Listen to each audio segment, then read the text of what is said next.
Good afternoon. Today I am discussion about isolation और quarantine. आज हम एक कम्युनिटी हेल्थ नर्सिंग का टॉपिक है जिसका नाम है आइसोलेशन एंड क्वारंटाइन। इसके बारे में डिस्कशन करते हैं। अगर थ्योरी की पर्पज से पूछा जाए तो भी ये इम्पोर्टेंट है, और कंपटीशन के पर्पज से पूछा जाए तो भी ये इम्पोर्टेंट टॉपिक माना जाता है, क्योंकि हर एग्जाम में एक ना एक क्वेश्चन यहाँ से पूछा गया है। तो बात करते हैं फर्स्ट आइसोलेशन के बारे में। आइसोलेशन क्या है? Separation of infected person from other for the period of communicability. मतलब इसका है, एक इन्फेक्टेड पर्सन है जिसको क्लिनिकली क्या किया है, डायग्नोज कर लिया है, उसको पता लग गया है कि इसको एक बीमारी है, यानी कि वो पर्सन क्लिनिकली डायग्नोसिस हुआ है, इन्फेक्टेड पर्सन है, उसको कम्युनिकेबिलिटी पीरियड तक क्या किया हमने, सेपरेट किया है, उसको कह रहे हैं क्या, आइसोलेशन। क्यों कर रहे हैं? क्योंकि वो फर्दर उस डिजीज को ट्रांसमिट ना करे किसी और पर्सन में, इसीलिए हम उसको क्या कर रहे हैं, आइसोलेशन। तो आइसोलेशन के बारे में समझ में आया कि इन्फेक्टेड पर्सन को कितने टाइम के लिए, कम्युनिकेबिलिटी टाइम पीरियड के लिए क्या करना, सेपरेट करना, क्या कहलाता है, आइसोलेशन। आइसोलेशन जो होता है, हॉस्पिटल और होम की अगर बात करें कि होम आइसोलेशन और हॉस्पिटल आइसोलेशन, तो दोनों में कंपेरिज करें तो hospital isolation is better than home isolation. क्योंकि आपने देखा होगा कोरोना के टाइम में जब व्यक्ति पॉजिटिव आ जाता था कि इसको क्या है, कोरोना पॉजिटिव है, कोरोना पॉजिटिव के बाद उसको कहाँ ले जाया जाता था, हॉस्पिटल में ले जाया जाता था और आइसोलेशन वार्ड में रखा जाता था।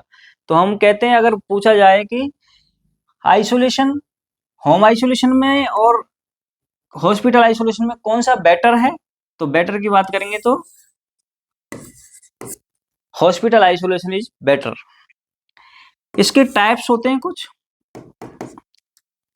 टाइप्स की बात करें तो स्टैंडर्ड आइसोलेशन होता है, स्ट्रिक्ट आइसोलेशन होता है, प्रोटेक्टिव आइसोलेशन होता है और हाई सिक्योरिटी आइसोलेशन होता है। ये 4 टाइप के होते हैं, अलग अलग होते हैं। इतना इसके बारे में डिस्कशन हम बाद में करेंगे।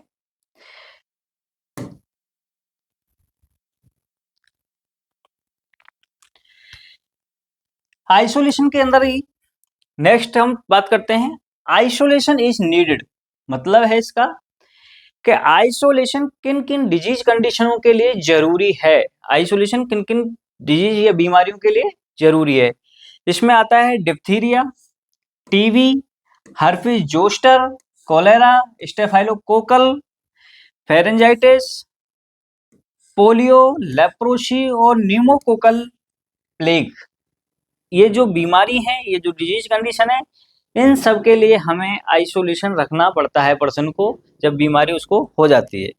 इसके बाद नेक्स्ट है इसमें पीरियड ऑफ आइसोलेशन, क्योंकि हर बीमारी के लिए अलग अलग पीरियड ऑफ आइसोलेशन होता है। हर बीमारी के लिए क्या होता है, अलग अलग पीरियड ऑफ आइसोलेशन होता है।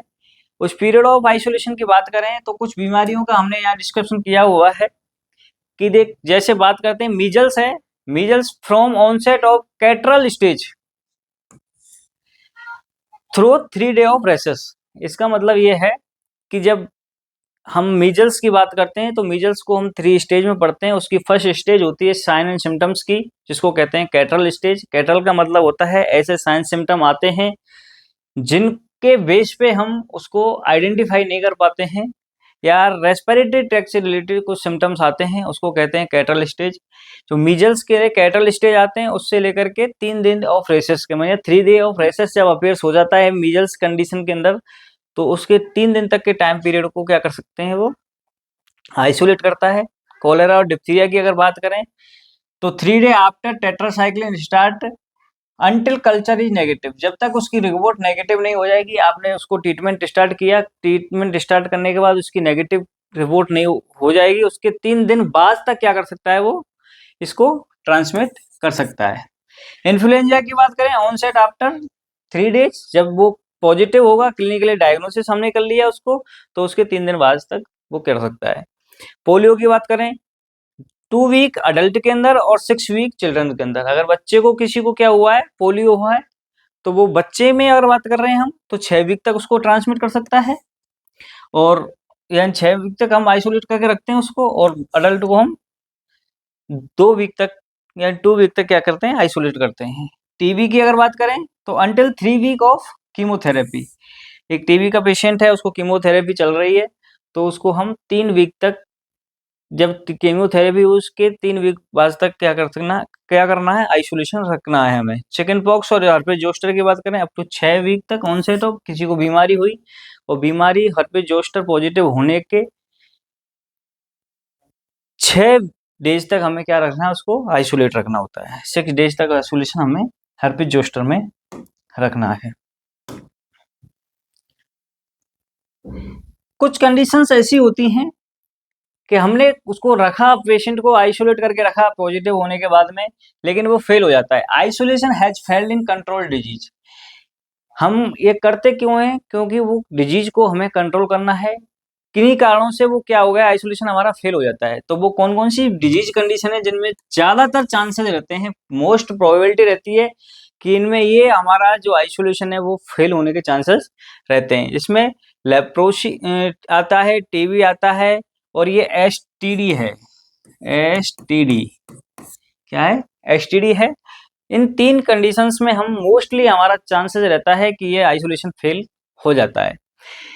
इसमें यहाँ एक देखिए, फिजिकल आइसोलेशन फेल होने के चांसेस बहुत ज्यादा रहते हैं इन 3 डिजीज कंडीशंस के अंदर। इन डिजीज कंडीशनों में हमें क्या करना होता है, केमिकल आइसोलेशन करना होता है। केमिकल आइसोलेशन क्या है, रैपिड ट्रीटमेंट करें केस का on and render then non infectious quickly as possible. इसका मतलब ये है, टीबी, लेप्रोसी और एसटीडी की कंडीशन में फिजिकल आइसोलेशन फेल होने के चांसेस बहुत ज्यादा होते हैं। उसको सही रखने के लिए कि वो आइसोलेशन फेल ना हो, हमें उसको केमिकल आइसोलेशन में रखना है। केमिकल आइसोलेशन का मतलब है कि रैपिडली हमें उसका घर पे ही ट्रीटमेंट क्या करना है, स्टार्ट करना है अकेले व्यक्ति का, जिससे कि पॉसिबल हो सके वो नॉन इन्फेक्शियस कंडीशन में वापस आ जाए। इसको कहते हैं केमिकल आइसोलेशन। तो ये डिजीज कंडीशन के बारे में हुआ हमारा ये इतना हुआ, ये जो था आइसोलेशन के बारे में है। इसके बाद नेक्स्ट इसी के अंदर है हमारा क्वारंटाइन। क्वारंटाइन क्या होता है, आपने कोरोना के टाइम पे आइसोलेशन क्वारंटाइन बहुत सुना होगा, मतलब ही इसका मोस्टली जानते हैं, लेकिन फिर भी हम बताते हैं इसके बारे में। It is the restriction of activities of apparently healthy person. It is the restriction of activity apparently healthy person who have been exposed to case of communicable disease during the period of incubation. Period of incubation इसका मतलब है कि separate करके रखा जाता है। Activity को क्या करना है, रिस्ट्रिक्ट करना है। कौन से पर्सन की करना है, हेल्दी पर्सन की। एपरेंटली क्या रहेगा, वो हेल्दी पर्सन रहेगा, और कितने टाइम के लिए करना है, पीरियड ऑफ इंक्यूबेशन के लिए करना है। अगर हम आइसोलेशन पे जाएं तो आइसोलेशन में क्या करना है, केस को करना है, यानी कि हम के इन्फेक्टेड पर्सन को करना है, सेपरेट करना है, और कितने टाइम के लिए करना है, कम्युनिकेबिलिटी पीरियड टाइम तक करना है। इसमें क्या करना होता है, हेल्दी पर्सन को करना है, लेकिन कितने टाइम तक, पीरियड ऑफ इंक्यूबेशन तक करना है। कब तक करना है, पीरियड ऑफ इंक्यूबेशन तक करना है। ये दोनों में अंतर होता है। अगर बात करें इसके अप्लाई होता है, ये कंटाजियस डिजीज माने इन्फेक्शियस डिजीज के केस में किसको हम अप्लाई करते हैं, क्वारंटाइन। जैसे कोरोना एक कंटाजियस डिजीज थी, इस केस में हमने क्या किया था, उसको क्वारंटाइन किया था। जब भी कोई व्यक्ति बाहर से आता है तो उसको हमने 40 डेज माना था, क्योंकि उसका मैक्सिमम इंक्यूबेशन पीरियड कितना होता है कोविड का, 14 डेज। तो इसीलिए हम 14 डेज तक उसको क्या करते थे, क्वारंटाइन किया करते। Quarantine was first apply in plague. ये क्वेश्चन काफी बार पूछा गया है, कि बाकी की तो सभी क्वेश्चन है ये अपने आप में। Quarantine was first apply plague, plague पे सबसे पहले क्वारंटाइन को अप्लाई किया गया था। Today quarantine currently has been replaced active surveillance. Active surveillance क्या होता है, आज अगर बात करें हम करंट में, तो पहले क्वारंटाइन रखा जाता था, आज उसको हमने एक्टिव सर्विलेंस में रिप्लेस किया है।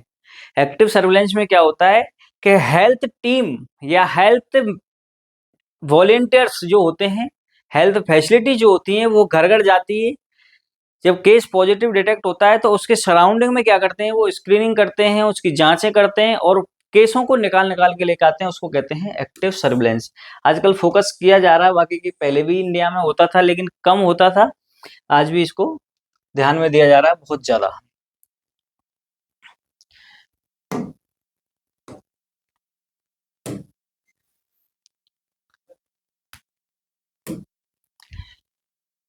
नेक्स्ट है कंपेराइज ऑफ, मतलब इसका है, ये भी एक टाइप की तरह ही हम इसको यूज कर सकते हैं, जस्ट लाइक ए टाइप। इसमें क्या होता है, एब्सोल्यूट क्वारंटाइन होता है, एक होता है मॉडिफाइड क्वारंटाइन होता है, एक होता है सेग्रीगेशन क्वारंटाइन। इनको हम डिटेल क्लास में पढ़ाएंगे। वैसे मोटा मोटा बता दूं, एब्सोल्यूट क्वारंटाइन का मतलब होता है व्यक्ति को इंक्यूबेशन पीरियड तक हॉस्पिटल में ही क्वारंटाइन करके रखना है, सेपरेट करके रखा जाता है। मॉडिफाइड के अंदर है, कोई पॉजिटिव किसी घर में आया है व्यक्ति तो उसकी फैमिली को ही हमने क्या करना है, बस अलग करना है। सेपरेट सेग्रीगेशन के आता है, इसका मतलब ये होता है कि पूरे एरिया को ही हमने क्या करना है, अलग करके रख देना, अलग सेपरेट करना होता है। ठीक है, तो इसके बारे में पूरी डिटेल में हम क्लासेस में पढ़ेंगे।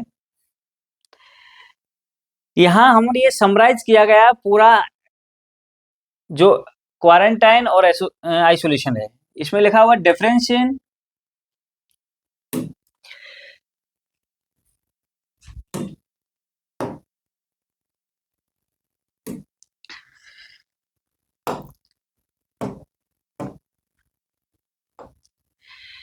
डिफरेंस बिटवीन आइसोलेशन और क्वारंटाइन।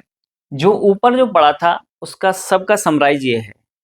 यहाँ ये 4 पॉइंट है, नंबर 1, 2, 3 और 4।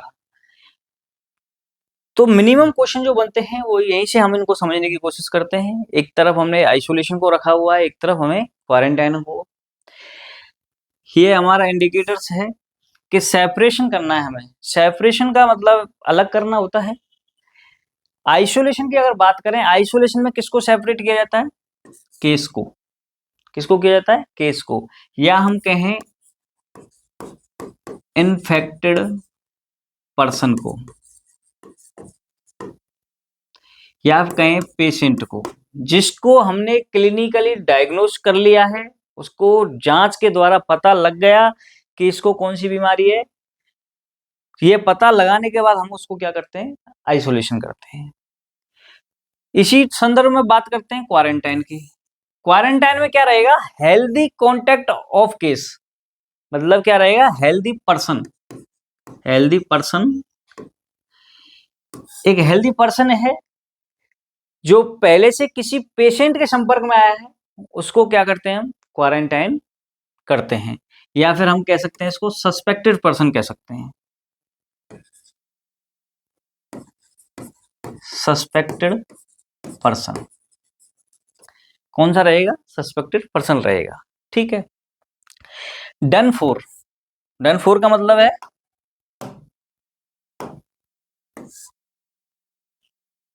केस देमसेल्फ, केस को ही खुद को अकेला किया जाता है। इसमें क्या होता है, वही सेम बात आती है इसमें, अदर पर्सन या अराउंड। अदर पर्सन या अराउंड मतलब है एक घर फैमिली है, उस फैमिली के अंदर कोई भी केस पॉजिटिव निकला है तो उस फैमिली के चारों तरफ जो रहते हैं उसको, और उस फैमिली के जो मेंबर हैं उनको, सबको क्या किया हमने, क्वारंटाइन करना होता है। सबको क्या करना होता है, क्वारंटाइन करना होता है। इसमें सस्पेक्टेड भी आते हैं, हेल्दी पर्सन भी आता है, कहीं फॉरेन से ट्रेवलिंग हिस्ट्री हो उसकी वो भी आता है। सबको क्या किया जाता है, क्वारंटाइन किया जाता है। नेक्स्ट आता है लेवल ऑफ प्रिवेंशन, कि किसी को हमने क्या किया, आइसोलेट किया, आइसोलेशन किया। आइसोलेशन में कौन सा लेवल ऑफ प्रिवेंशन होता है, सेकेंडरी लेवल ऑफ प्रिवेंशन। बहुत ज्यादा पूछे जाने वाला क्वेश्चन है कॉम्पिटिशन के अंदर, कि अगर एक व्यक्ति है उसको हमने क्या किया है, आइसोलेट किया हुआ है, कोई बीमारी पॉजिटिव आई है उसको, तो उसमें कौन सा लेवल ऑफ प्रिवेंशन रहेगा, सेकेंडरी रहेगा। और सेकेंडरी के अंदर भी दो आते हैं, उसमें से फर्स्ट अर्ली डायग्नोसिस होता है और सेकंड होता है ट्रीटमेंट। तो किसको कौन सा आएगा, सेकेंडरी का भी ट्रीटमेंट। अगर बात करें हम क्वारंटाइन की अगर बात करें तो इसमें प्राइमरी आएगा, और प्राइमरी का भी क्या आएगा, स्पेसिफिक प्रोटेक्शन आएगा। क्योंकि आप जब हम टॉपिक पढ़ेंगे levels of prevention, level of prevention के अंदर भी क्या होता है, जैसे 4 लेवल्स होते हैं, उसी के अंदर उनके बीच में अलग अलग फर्स्ट सेकंड डिटर्मिनेंट होते हैं। तो उसमें प्राइमरी होता है, प्राइमरी के अंदर स्पेसिफिक प्रोटेक्शन होता है। तो वो स्पेसिफिक प्रोटेक्शन टाइप का क्या करेंगे, क्वारंटाइन में हम रखेंगे, प्रिवेंशन करेंगे। और ड्यूरेशन आता है, कब तक करते हैं। हमने अभी ये भी क्वेश्चन बना हुआ है, काफी बार क्वेश्चन पेपर में पूछा गया है। Till recovery period of communicability, isolate करके रखना होता है। कब तक रखना होता है, जब तक उसकी कम्युनिकेबिलिटी पीरियड होता है। ये कम्युनिकेबल डिजीज के लिए अलग अलग डिजीज, बीमारी कंडीशंस, अलग अलग कंडीशंस के लिए अलग अलग टाइम ऑफ इंक्यूबेशन पीरियड होता है, वो कम्युनिकेबिलिटी पीरियड होता है। और ऐसे इसको कहते हैं मैक्सिमम पीरियड ऑफ इंक्यूबेशन। ये भी अलग अलग होता है, इंक्यूबेशन पीरियड और कम्युनिकेबिलिटी पीरियड। तो ये यहां तक हमारा समझ में आया। दोबारा इसके बारे में बात करें, आइसोलेशन और क्वारंटाइन है, इसमें हेल्थ केस को होता है। क्यों आइसोलेशन किसका किया जाता है, इन्फेक्टेड पर्सन का किया जाता है, और केस का किया जाता है। इन्फेक्टेड पर्सन कह लें हम इसको, इन्फेक्शियस या इन्फेक्टेड पर्सन। इसमें कौन सा होता है, हेल्दी पर्सन होता है या कॉन्टैक्ट में सस्पेक्टेड पर्सन होते हैं। प्रिवेंशन कौन सा होता है, आइसोलेशन में प्रिवेंशन की बात करेंगे तो सेकेंडरी लेवल का होगा, और उसमें भी बात करेंगे तो ट्रीटमेंट का। प्राइमरी में स्पेसिफिक प्रोटेक्शन का होगा। ड्यूरेशन की बात करें तो इसमें कम्युनिकेबिलिटी पीरियड तक हमें उसको क्या करना है, आइसोलेट करके रखना होता है, और क्वारंटाइन करके रखना होता है हमें इंक्यूबेशन पीरियड तक। तो आज की क्लास में हमारा यही पढ़ाना है, नेक्स्ट क्लास में हम और बात करेंगे।